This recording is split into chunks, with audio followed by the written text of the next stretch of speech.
The worst part about being homeless and brought in by people is that every argument, even if you don't start that argument and do everything to avoid that argument, ends up being you might not be housed anymore. The person I live with brought me in, and by brought me in, I mean made me live in the yard for months first, from July to September. I lived in her backyard as her 4-year-old child watched. Now her abusive ex-husband, who treats her bad for being sick, is coming in and abusing me for being sick because he can get away with that. It's seen as acceptable because since they're helping me, they can't possibly be capable of abusing me too. This mentality has literally gotten somebody who took me in and killed me off. They didn't get any charges because they couldn't have possibly have hurt me. They brought me in, right?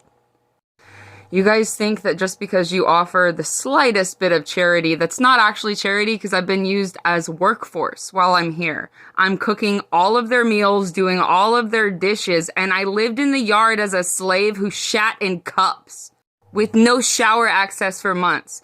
Then on New Year's, they got me sick. And they knew exactly who they got COVID from because they remembered hanging out with their friend who had the sniffles. They knew who they got it from, and they got it from hanging out with somebody on, like, recreationally. They made me very sick. I'm very, very, very sick. I've been sick since New Year's, and I have lost so much weight. I have not been able to keep down more than 200 calories because of my acid reflux, and now I'm bedbound and can barely move. I think my heart lost too much muscle from losing too much weight too quickly. And gas has gotten more expensive.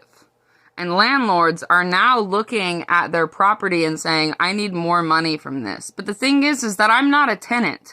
I don't have a rental contract here because it would be illegal for them to sign a rental contract for somebody who they made shit in the yard. It's illegal to rent to people in your yard and make them shit in the yard with no shower access. They hazed me.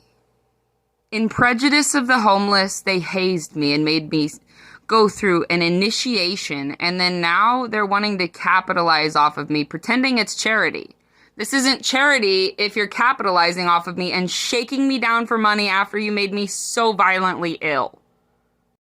Again, her ex-husband, who is abusive, has started a confrontation with me in front of their child, and then now they're gaslighting me for being... They're pretending this conversation is inappropriate in front of a child, but all am I saying is I will not be abused. Okay, so this is again the second time that this roommate has let her ex-husband, who does not live here, who technically owns the house, but was never my landlord, ever. I was brought in by her after I lived in the yard. This is their divorce business, and he gave this house to her instead of child support. This is where I lived in the yard for months, from July until September. This is where I lived. That's urine. I'm too disabled to even freaking clean this. I am a disabled homeless person. This is the tent where I lived in their yard. That's all the feces. Because they didn't give me sewage access.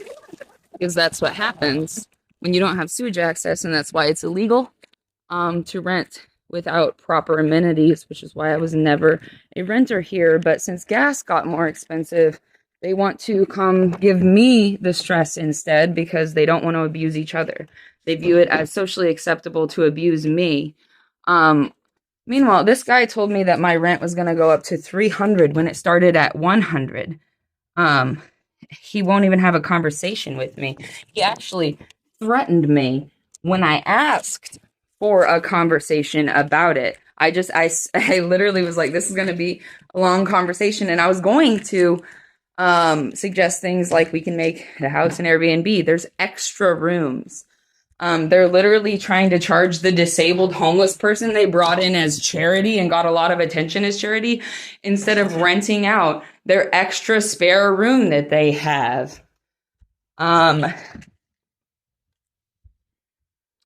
This is the update. She just disappeared after the second altercation that her husband has started at 8 o'clock in the morning with me as a tenant. As a landlord, you don't have the right to come abuse me. You don't have the right to any of this.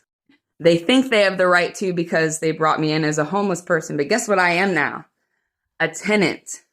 I'm a tenant with tenants' rights, and I'm not obligated to be abused by a landlord. So I've told them that I do not wish to reconcile this. I do not have to socialize with them. I'm not obligated to be abused by landlords. If they want to evict me, they're going to have to do it legally. And the law requires that they pay for me to relocate. And it's not based on rent. It's based on the value of the house. So they might owe me $5,000 if they want me to move. Checkmate. What's up? I ain't talking to you. I'm just going to enjoy my life.